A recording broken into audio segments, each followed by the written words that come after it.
Hi, everyone.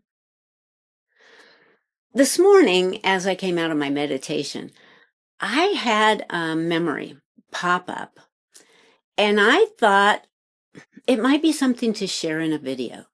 Because for me, it was a real eye opener and has stayed with me for many, many years as a reminder of the potential harm of an unthinking or selfish act.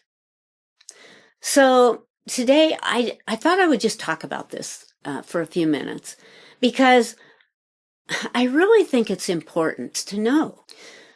For example, negative words spoken by anyone can have a deep psychological or even physical impact on another and harm their mental and physical health. You know, the way I see it, it's imperative that we learn to react and create from our hearts rather than from our sensitivities or hurt feelings. For example, jealousy.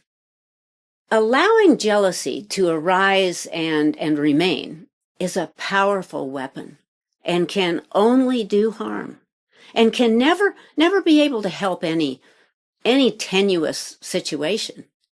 It can be a hard emotion to guard against because there's so much emphasis to protect property and possessions. Well, I have a personal story about this weakness that I thought I might share. When I first met my husband, he had been dating another girl. Although they had broken up, they still worked together and had remained close friends. Well, from the current state of spoiled brat that I was in at that time, I fell into a very childish state of jealousy, becoming really possessive and threatened by the girl's continuing presence in our lives. It's really hard to admit what a whiner I was about this situation. In reality, I had absolutely nothing to fear. But I don't think I really knew or trusted that. And I could tell it really disappointed my soon to be husband as I sulked every time her name came up. Again, it's really embarrassing to admit, but I couldn't seem to bring myself out of this foolish state of jealousy. Well, one day she bought him a beautiful hanging fern as a housewarming gift.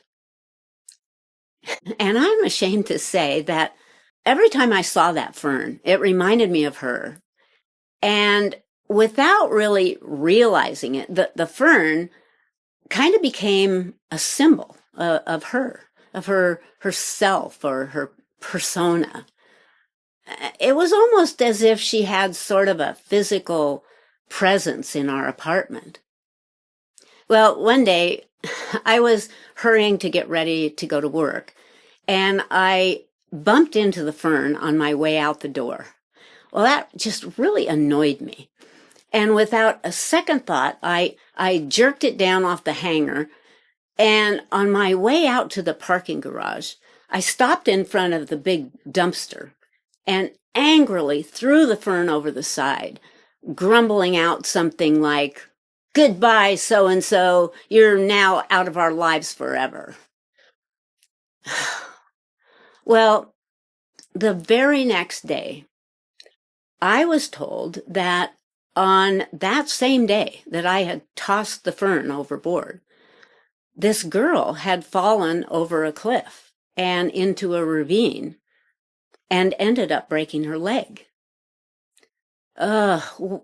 When I heard what happened to her, I immediately felt my heart sink down into my shoes.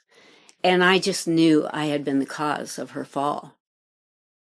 And yeah, I know, I'm pretty sure that most everyone would say that this was only a coincidence. but I just couldn't shake the feeling that it was me. I've never believed in coincidences and was devastated to think I could possibly have been responsible for something so cruel and horrific. I felt so distressed and remorseful that I had directed so much anger and vengeance toward another person.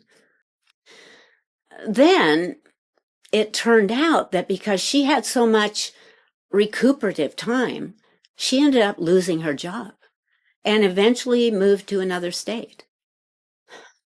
So yeah, that whiny brat that I was had ended up getting exactly what I had originally wished for. But oh my God, at what cost? And what could I do? I mean, I knew I would never be able to take away the pain she had suffered. But maybe what I could do was to learn from the situation. And hey, I decided right then and there, no more jealousy. It was one of the biggest lessons of my life. So I guess my message here is that the power of our words and even our thoughts and ideas and the intent behind them can either harm or uplift.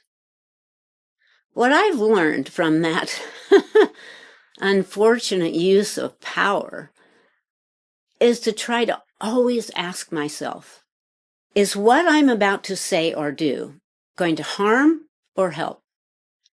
Is it going to be kind or unkind? Is it, in the long run, going to add to the greater good?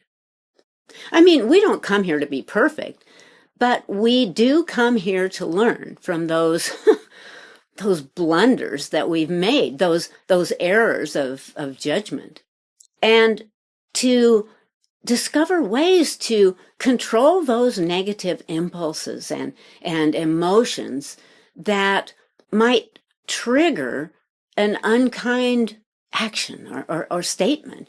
And through it all, from inside all that self-examination and shadow work, to learn to let it pass, let things go, and forgive not only others, but ourselves.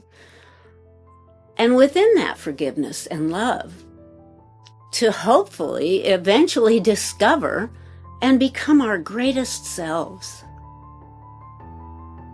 Thanks so much, guys. Bye.